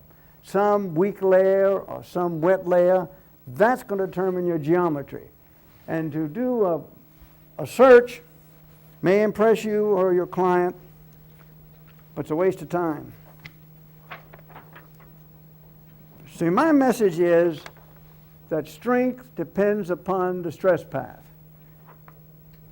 I wasn't the first that came up with that idea. You go into Tezagi's book, and he says we must test clays in the laboratory under pressure and drainage similar to the field.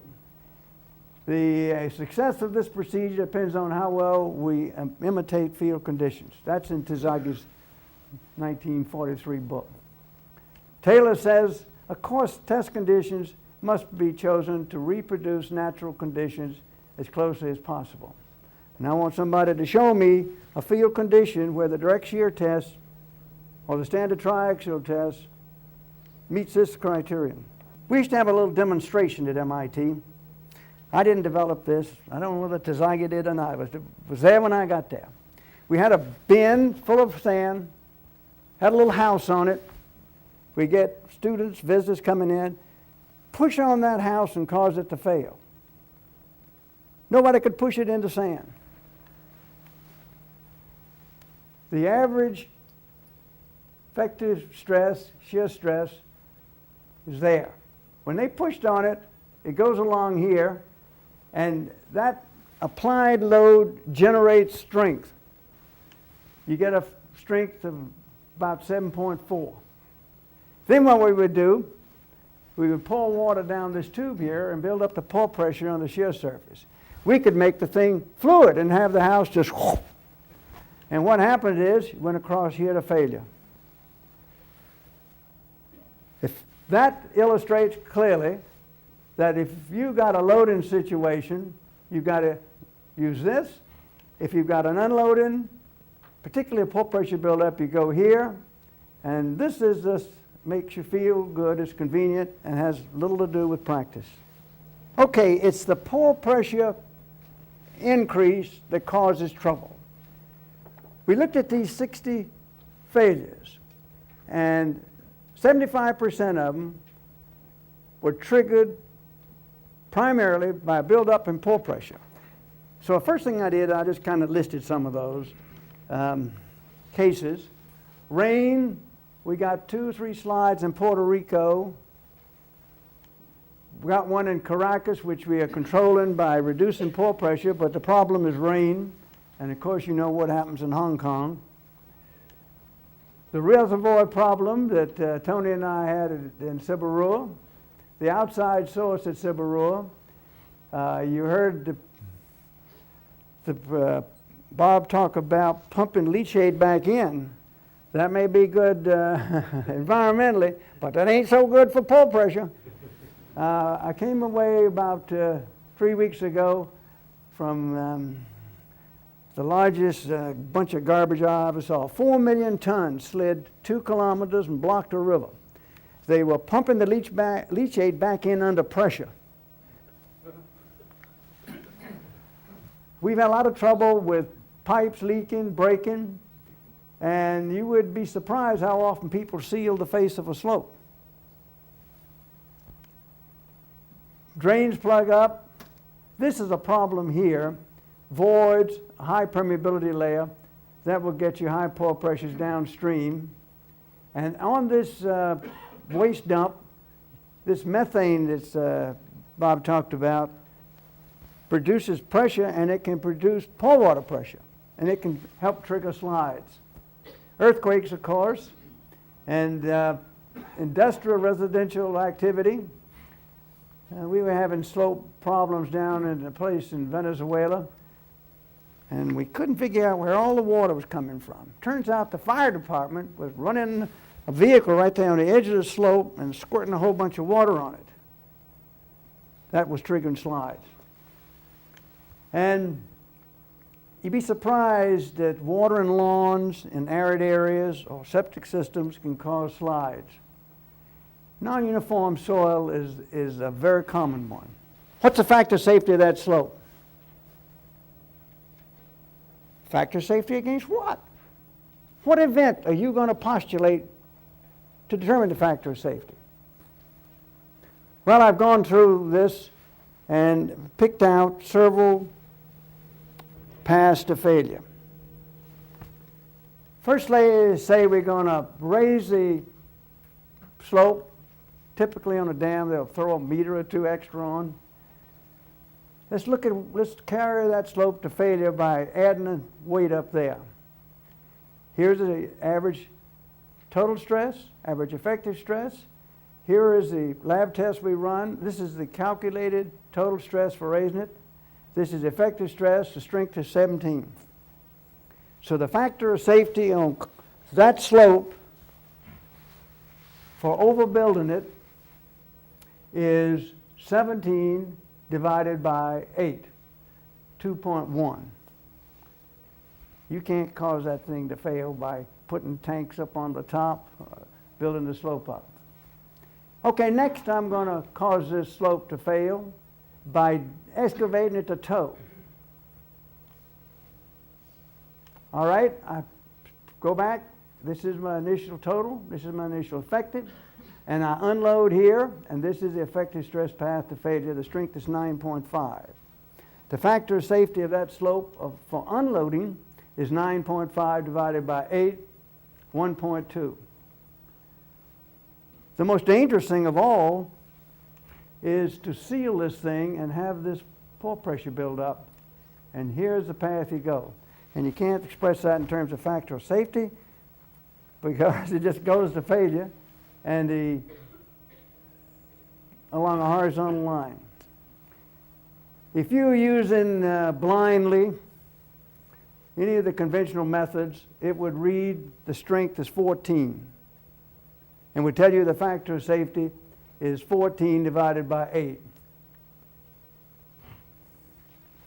Before you figure your factor of safety for any slope or any structure, factor of safety against what? What event? And when you put down your events, be sure you put pore pressure buildup, because that's the most dangerous one. I'm going to take you through one more exercise. This is a real dam. It's a small dam. In Florida, they're building dams right along for use in storing waste material. We got the political correctness movement on. We used to call them slimes, but they're not slimes anymore. They're something else. Environmentally undesirable fluids or something. Okay, here's the dam, and it doesn't make much difference what you use for geometry. When I check somebody's analysis, I just draw what looks like a nice surface. And there it is. And I'm going to use this same one to look at a number of paths to failure. I recognize that the critical one for steady state would be downstream, but I wanted to use the same geometry so you can see what happens. This initial point are the stresses after compaction. And the only way you can get that is to measure it in the field or measure it in the laboratory, and we do both. It isn't too important whether you take this point C for compact up there. This point is calculated. Francisco did these calculations, and he did them by the Spencer method. I check them by hand, and I can come within 5% by ordinary slices or my modified slices. This is for elevation 123. This is for elevation 140. This is what happened when the reservoir rises and we get to operation 135. Now we need to get a pore pressure, and we get that from a flow net.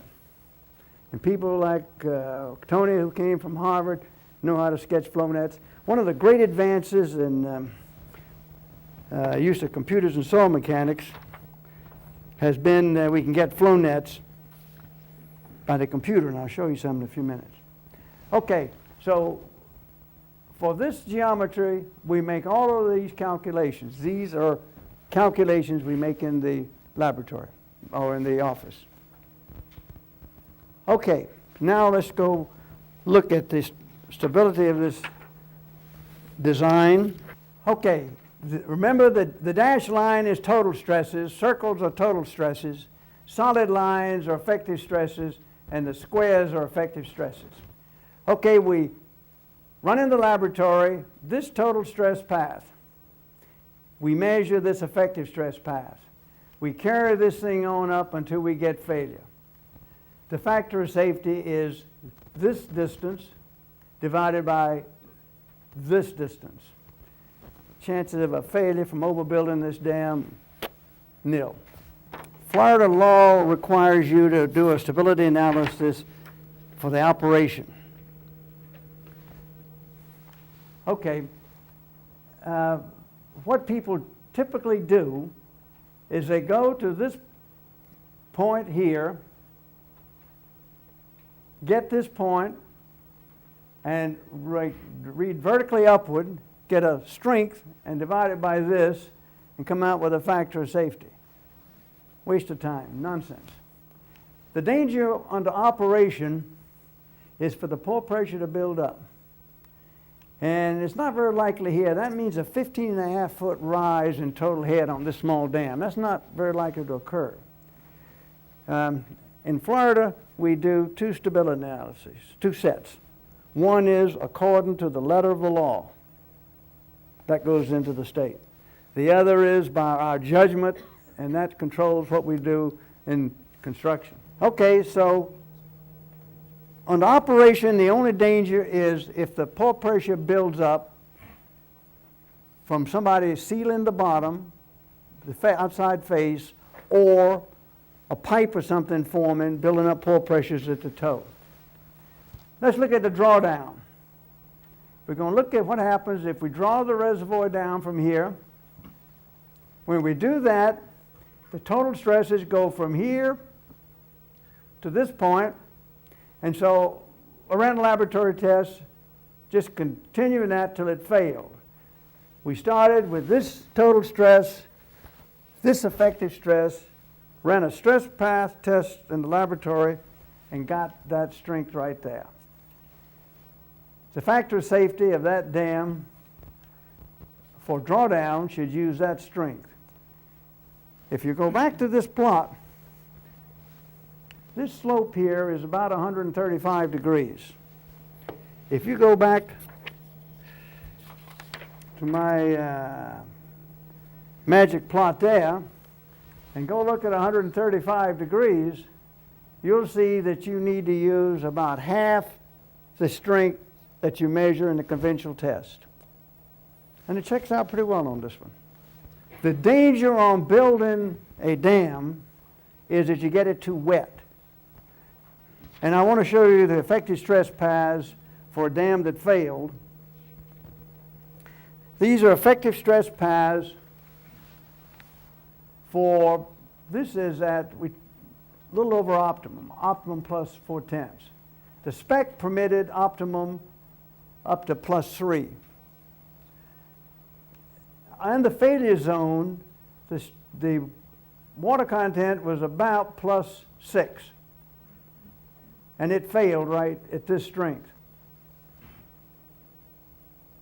This particular dam, I counted up my hours on that dam. Fortunately, these are billable hours. I counted up the time I spent on this dam over 4 or 5 years. It was over 3,000 hours. We ran all kinds of tests. And we made measurements in the lab and the field. This one failed right here. Now, that's not the most convenient way to present the data. Here's a plot that I recommend people use for building a dam. Plot on the horizontal deviation from optimum, and on the vertical, remember now we're talking about a loading case, and for a loading case, it's okay to use omega 45. So this is a standard UU test. And these are data points. And this is the shape of the curve you get. It goes out to some number wet of optimum. And in the old days, we used to think the liquid limit is that water content where the strength was 0. So this would go on out to about the liquid limit. This is on a dam. And over here, I've plotted the average shear stress is calculated. So I would say that as long as you don't get greater than +5, you're okay. Well, I'd rather go up here. So we write the spec so as to get a strength higher than these stresses. We've used that technique on a number of dams. I'll show you a couple. Deviation from optimum versus strength. This is the dam that failed, the KPL dam. This is what happens to that curve if you apply a 4 kip per square foot confining stress. It moves from here to here. One of the things I find is extremely important working with fine-grained materials on a dam is to thoroughly mix it. We found that non-uniform mixing resulted, this is for the KPL, this curve corresponds to this curve. So when you get good mixing, you got that, and poor mixing, you get about a half of it. If you go out in the field and you see a blanket going in and you can see lumps like that, just divide the strength by half and take the permeability and multiply it by 10 or 100. A plum pudding, permeability is determined by the pudding, and the strength is the water flows around the lumps, and the strength will go around the lump. This is another dam. I was hoping to get a unique curve, and here's my attempt to hope that we got a unique curve. This is for dams we built in Venezuela. Here's a dam in Kansas that failed. Here's HL3. Here is a dam that a slope that failed in Illinois. The shape of these curves is all the same. And up here I've plotted the negative pore pressure as measured for compaction. And these curves I just plotted to fit the data, and I don't think that one's right. I think they tend to go like that. So I'm back to summarizing what I started out to say. Shear strength depends on the effective stress path to failure. To determine the strength for stability analysis, all you got to do is run a test along the field effective stress path. Don't worry about any of the other complications you read about it. I'm speaking now as an engineer. Bishop just rolled over in his grave to hear this. But I'm telling you how to solve problems and not do something mathematically elegant. All the shear failures that we've encountered of earth structures involve a reduction in normal effective stress. And that can occur from an excavation, a drawdown. Remember that drawdown curve goes at 135 degrees. Most likely it comes from a buildup in pore pressure. To assume vertical path to failure, very convenient, is usually overestimates the strength and thus overestimates the factor of safety. I've seen failure after failure with a calculated factor of safety of 1.5. So that's my message. Very simple, that number 2. Very uncomforting because most of the stability analysis people are doing are wrong. You don't know that until you have a failure, unfortunately. Thank you for your kind attention. I'll entertain some questions if you people will help me. Yes. Identify yourself. Bruce Bailey, ACC Dallas. We have a lot of expansive clays in Texas. We have a lot of shallow slope failures in these expansive clays. Do you have any comments that might help us on these problems? My experience is very limited on expansive clays, and I think I will pass. We bumped into a Micora. But it's the exact example of pore pressure going up. Because it started off, it's very negative. But it's the same lesson here. The fundamental, I think, is there. I'm sure I'm fundamentally sound. Of working on those slopes that you just mentioned, and I just want to know from your experience, you've run apparently a lot of tests where you just increased the pore pressure and kept the stresses constant. Did you have a unique failure envelope for those tests? That's a very good question. I started out with the belief that an envelope was a unique property of a soil. As I got data, I said, that ain't right. It's probably unique in each quadrant. And then I've decided I'm not sure that's right. We've run a lot of these tests. In 2 cases, failure occurred when we reached the so-called residual. So I was sure that was right. And I kept running tests, and nope, the next 2 failed at higher envelopes.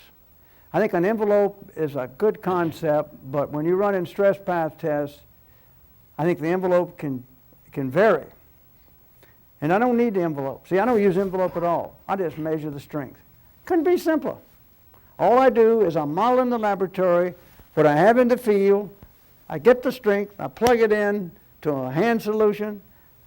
That's my answer. Then I give it to Francisco, who runs it on Spencer, and I'll be off at 10% at most.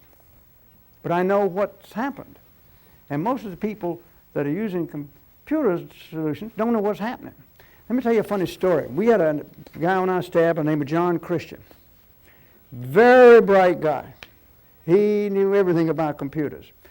And so he developed a program that would give you the movement of a sheet pile wall. People were using it. It was wonderful. One day, John wrote a memorandum. Memorandum to the wall. There was an error in my work. Wherever you got a plus should be minus.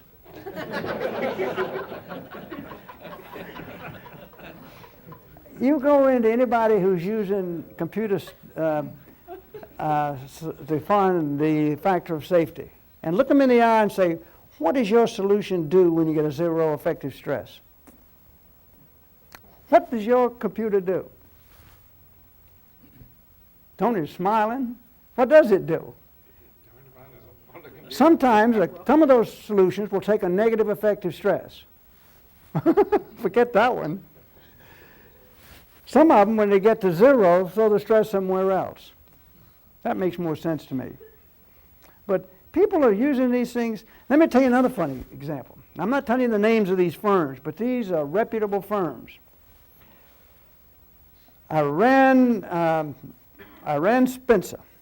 I used the latest Texas. What's the latest? 3, 5, 4. I got an answer. I ran the Yambu. I got the same answer. Therefore, I'm certain I got the correct answer. Dam slope failed. And he had a calculated factor of safety of 1.5. Yes? Does the message on the your summary comments there, Dr. Lamb, do they change for partially saturated soils, unsaturated soils? I've worried a lot about that. When I get to 80% saturated, I think stresses are transmitted in the pool water. I call that saturated. Below 80%, I don't know. You had you had the bloke down here who could answer that. Don't ask me, ask him. Yeah, I work. By the way, the degree of saturation in the field is a very nebulous thing. We're having a big argument now as to what the degree of saturation is on samples in the field. We've got a case of a dam where we put a piezometer down in a clay core, and for 15 years, that pore pressure was changing. We're now taking undisturbed samples in a dam that's been having flow for 3 and 4 years, and we're getting values 80, about what you had at compaction. You know how to get 100% saturation? You beat the hell out of the sample. You go in the laboratory, you put 50 psi on it. If that won't do it, you put 100 psi on it. If that won't do it, the permeability you're getting is anywhere from 3 to 10 times what's in the field. I think that's part of the troubles we have in here. Bishop rolled over again. Bishop and I were good friends, so.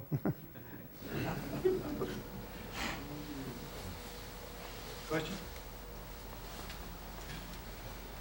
Okay, Professor Lambe, where the phreatic surface was so much different from the flow net to what you found out in the field, and the curve really broke abruptly. Yeah. What do you suspect was there to make that? It looks like there's a sink there, doesn't it? Certainly looks like there's a sink there, and I don't believe it. I think we got the wrong section. I think we got the wrong permeabilities, and so I'm not showing anybody that except you people. Not published. That's not in your publication. And we're going to measure that on other dams. But I like to get flow nets before any flow occurs, and then I want the flow net as measured. And I think we're going to all be very, very shocked at what happens. How do you propose then that we predict those things? That seems to be rather unpredictable. The pore pressure? Oh, I think. I mean the flow net. Well, I think we ought to do a flow net. I think it's great to do a flow net. Then you got to check it. And a client willing to put in all those piezometers and, right? I have, as of when I left home, I had the position of reviewing all of the dam work for IMC, and I've got that in guidelines. I've written guidelines. You have to meet the state requirements, but you must do the following, or explain in writing to the owner why not. And they have to have 2 sections with at least 6 piezometers. They must have a flow net. By the way, the state of Florida requires a flow net. Nobody was doing a flow net. They were getting equal potentials or just sketching the top flow line. But now they have to have a flow net. And I think you need to draw a flow net, but we've got to check them. I just don't know why they're so far off.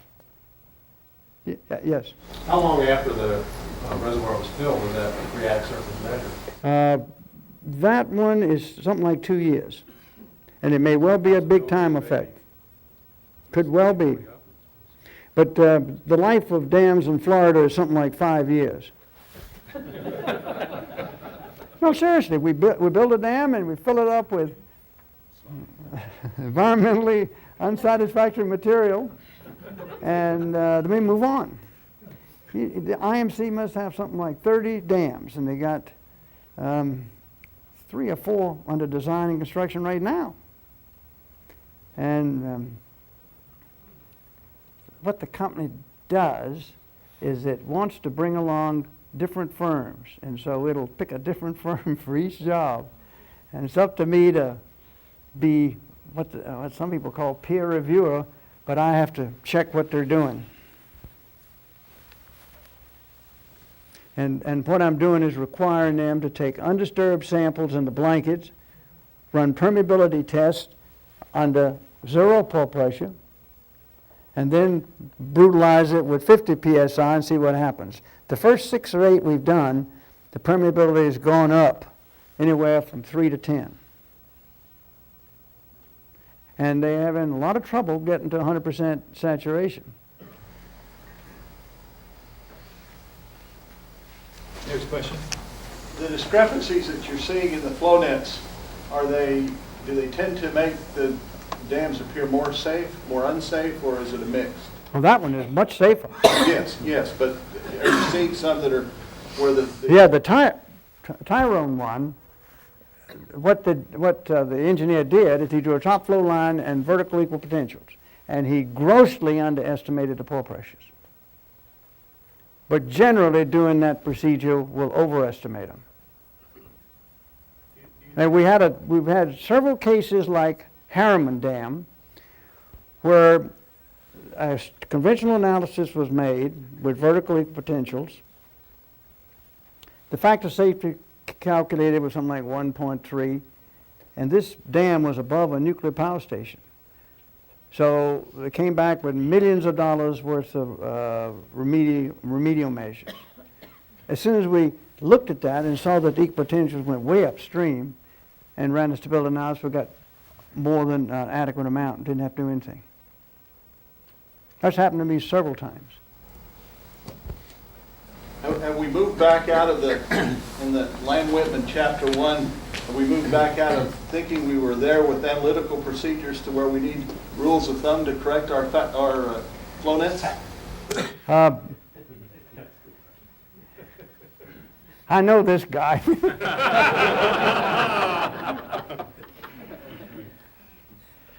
We're rewriting the Lambe-Whitman, and there's one chapter I want to tear out, but that's not the one. Judgment. I was told that I got judgment. You got to look at things that they look wrong, they're wrong.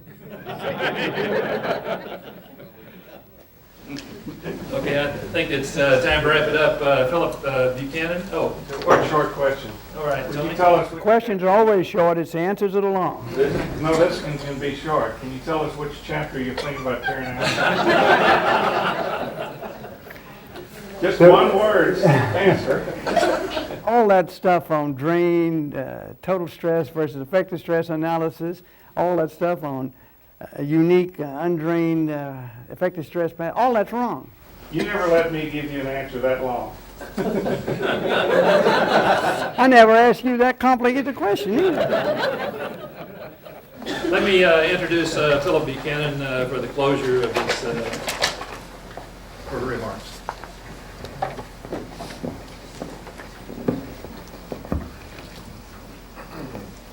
Put this back together.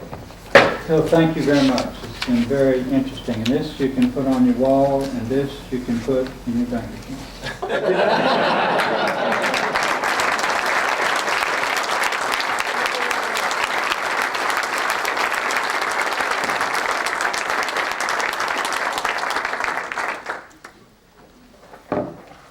Well, that concludes the 5th Buchanan Lecture. We're now going to go into the Great Hall to take some pictures, as we usually do. And then you're all invited at the Brios, and you have the maps on how to come to Janet and my house.